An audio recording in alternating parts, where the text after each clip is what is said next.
Novel Laskar Pelangi by Andrea Hirata. Bab 8, Center of Excellence. Sekolah-sekolah di PN Timah yaitu TK, SD, dan SMP PN berada di kawasan Gedong. Sekolah-sekolah ini berdiri megah di bawah naungan Agatis berusia ratusan tahun dan dikelilingi pagar besi tinggi berulir melambangkan kedisiplinan dan mutu tinggi pendidikan. Sekolah PN merupakan Center of Excellence atau tempat bagi semua hal yang terbaik. Sekolah ini demikian kaya raya karena didukung sepenuhnya oleh PN Timah, sebuah korporasi yang kelebihan duit.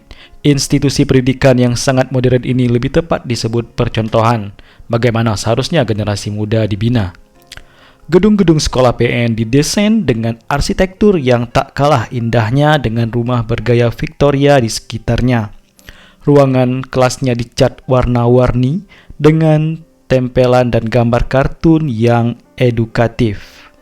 Poster dasar edukatif matematika, tabel pemetaan unsur kimia, peta dunia, jam dinding, termometer, foto para ilmuwan dan penjelajah yang memberikan inspirasi, dan ada kapstok topi. Di setiap kelas ada patung anatomi tubuh yang lengkap, globe yang besar, whiteboard, dan alat peraga konstelasi planet-planet. Di dalam kelas-kelas itu puluhan siswa brilian bersaing ketat dalam standar mutu yang sangat tinggi.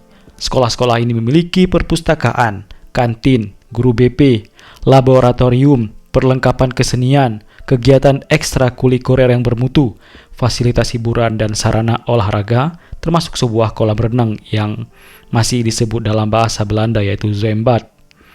Di depan pintu masuk kolam renang ini tentu saja terpampang peringatan tegas, dilarang masuk bagi yang tidak memiliki hak.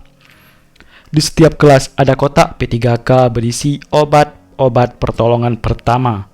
Kalau ada siswa yang sakit, maka ia akan langsung mendapatkan pertolongan cepat secara profesional atau segera dijemput oleh mobil ambulan yang meraung-raung.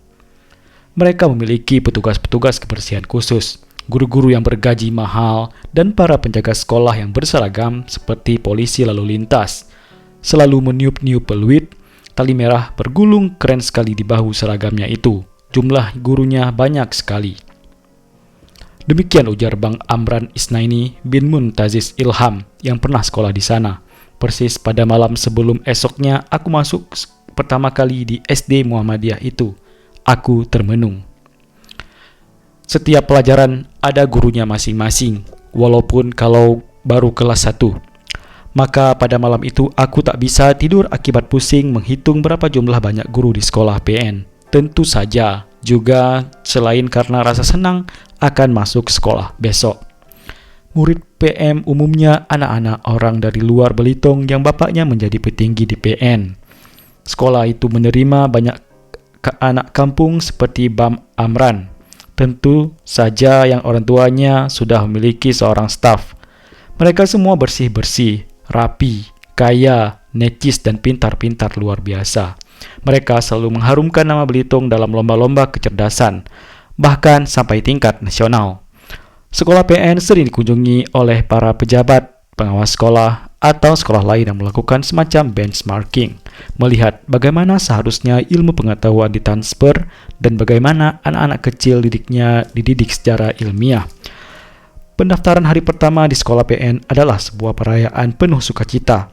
Puluhan mobil mewah berderet di depan sekolah dan ratusan anak orang kaya mendaftar. Ada bazar dan pertunjukan seni para siswa.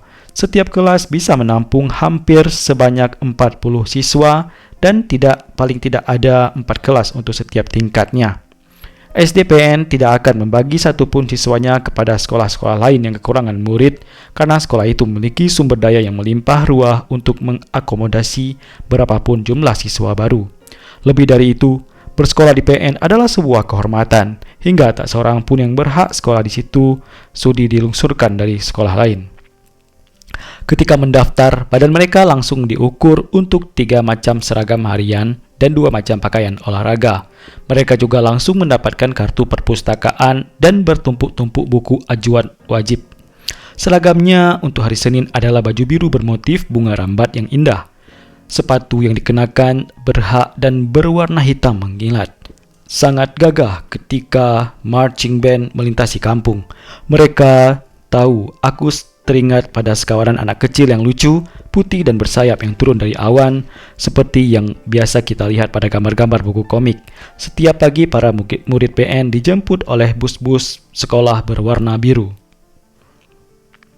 Kepala sekolahnya adalah seorang pejabat penting, Ibu Friska namanya. Caranya bermake up jelas memperlihatkan dirinya seorang yang bertempur mati-matian melawan usia, dan tampak jelas pula dalam pertempuran itu beliau telah kalah. Ia seorang wanita keras yang terpelajar, progresif, ambisius, dan sering habis-habisan menghina sekolah kampung. Gerak-geriknya diatur sedemikian rupa sebagai penegasan kelas sosialnya. Di dekatnya pun siapapun yang akan terintimidasi. Kalian sempat berbicara dengan beliau, maka ia sama seperti orang Melayu yang baru belajar masak. Bumbunya cukup 3 macam. Pembicaraan tentang fasilitas-fasilitas sekolah PN, anggaran ekstrakurikuler jutaan rupiah, dan tentang murid-muridnya yang telah menjadi dokter, insinyur, ahli ekonomi, pengusaha, dan orang-orang sukses di kota atau bahkan di luar negeri. Bagi kami yang waktu itu masih kecil, masih berpandangan hitam putih, beliau adalah seorang tokoh yang antagonis. Yang dimaksud dengan sekolah kampung tentu saja adalah perguruan Muhammadiyah dan beberapa sekolah swasta miskin lainnya di Belitung. Selain sekolah miskinku, memang terdapat beberapa pula sekolah lain atau sekolah negeri di kampung kami. Namun kondisi sekolah negeri tentu lebih baik karena mereka disokong oleh negara. Sementara sekolah kampung adalah sekolah swadaya yang kelelahan menyokong dirinya sendiri. Selesai bab 8. Selanjutnya ke bab 9. Terima kasih.